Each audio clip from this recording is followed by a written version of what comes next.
ในซอกการងារប្រមាណជាង 5% ទៀតប៉ុណ្ណោះគម្រោងលើកកម្រិតគុណភាពផ្លូវជាតិលេខ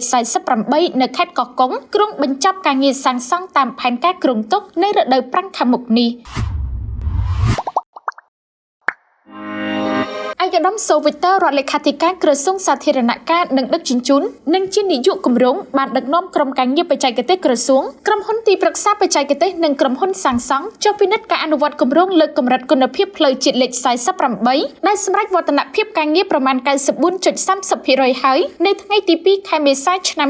2025 បើតាមក្រសួងសាធារណការនិងដឹកជញ្ជូនបានឲ្យដឹងបន្ថែមថាការចុះពិនិត្យនេះដើម្បីពិនិត្យមើលវឌ្ឍនភាពការងារគម្រោងដោយក្នុងនោះបានធ្វើការត្រួតពិនិត្យកម្រិតនិងការបង្ហាត់ស្រទាប់កៅស៊ូ AC ព្រមទាំងត្រួតពិនិត្យទីតាំងដំឡើងផ្លាកអគុណសន្តិភាពជាមួយគ្នានេះឯកឧត្តមរដ្ឋលេខាធិការបានដឹកនាំកិច្ចប្រជុំពិភាក្សាដើម្បីពិនិត្យមើលវឌ្ឍនភាពគម្រោងនិងការងារនៅសេសសល់មួយចំនួនគិតត្រឹមដើមខែមេសាឆ្នាំ 2025 នេះគម្រោងលើកកម្រិតគុណភាពផ្លូវជាតិលេខ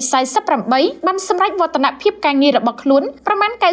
94.30% និងគ្រោងបញ្ចប់ការងារសាងសង់នៅរដូវប្រាំងខាងមុខឆ្លៀតក្នុងឱកាសនោះឯកឧត្តមសូវីទ័រក៏បានណែនាំដល់ក្រុមការងារបច្ចេកទេសសាងសង់ទាំងអស់ពិនិត្យបន្ថែមលើគ្រឿងបរិក្ខារសុវត្ថិភាពចរាចរណ៍និងប្រព័ន្ធបង្ហូររំដោះទឹកភ្លៀងនៅតាមទីតាំងមួយចំនួនដែលងាយនឹងរងគ្រោះនិងឲ្យបន្តយកចិត្តទុកដាក់ព្រមទាំងខិតខំអនុវត្តការងារសម្រាប់ឲ្យបានតាមផែនការដែលបានគ្រោងទុកប្រកបដោយគុណភាពខ្ពស់សូមជម្រាបជូនថាគម្រោងលើកកម្រិតគុណភាពផ្លូវជាតិលេខ 48 បានបើកការដ្ឋានសាងសង់ជាផ្លូវការនៅថ្ងៃទី 3 ខែមករាឆ្នាំ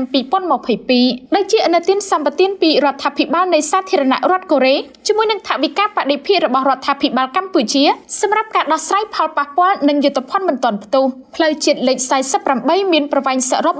148 គីឡូម៉ែត្រចាប់ផ្ដើមពីចំណុចប្រសព្វជាមួយផ្លូវជាតិលេខ 4 ស្ថិតនៅក្នុងភូមិអូជ្រៅឃុំបឹងព្រាវស្រុកស្រែអំបិលរហូតដល់ក្រុងខេមរភូមិន្ទខេត្តកោះកុងមិនត្រឹមតែប៉ុណ្ណោះជាខ្សែផ្លូវដ៏សំខាន់និងមានសក្តានុពលខ្ពស់ក្នុងវិស័យសេដ្ឋកិច្ចពាណិជ្ជកម្មដឹកជញ្ជូនភស្តុភារកម្មនិងទេសចរណ៍ការអភិវឌ្ឍផ្លូវនេះនឹងជួយបង្កើនការតភ្ជាប់ដ៏មានប្រសិទ្ធភាពពីតំបន់ខាងលិចនៃប្រទេសទៅកាន់ភ្នំពេញនិងតំបន់ផ្សេងៗជាពិសេសបងប្អូនប្រជាពលរដ្ឋអាចធ្វើដំណើរបានយ៉ាងងាយស្រួលនិងមានសុវត្ថិភាពជាងមុន